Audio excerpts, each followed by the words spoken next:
guys, we're going to do a little baler repair today. You see here we lost a chain on the feed auger.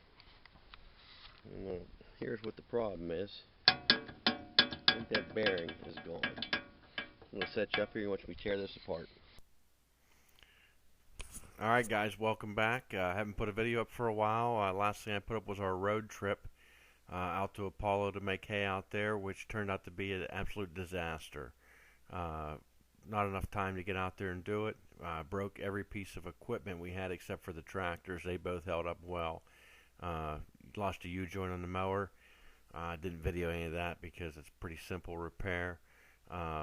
Bent the hay rake. Lost a bearing on the hay conditioner, which still isn't repaired, and lost a bearing on the baler here on the auger, the feed auger. I'm just gonna get these bolts out, get this shield off. We can get to it and see what we got. And I ordered a bearing from the New Holland dealer. I overnighted it because we have hay on the ground right now. We're gonna bale as soon as I'm done here, and they sent me the wrong part. They sent me the pulley for the pickup itself, not the auger.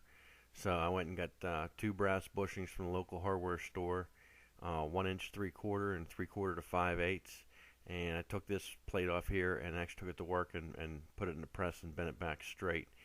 Got it together and it worked fine. Matter of fact, when I'm done putting this together, there's video of it baling. And thanks for watching, guys.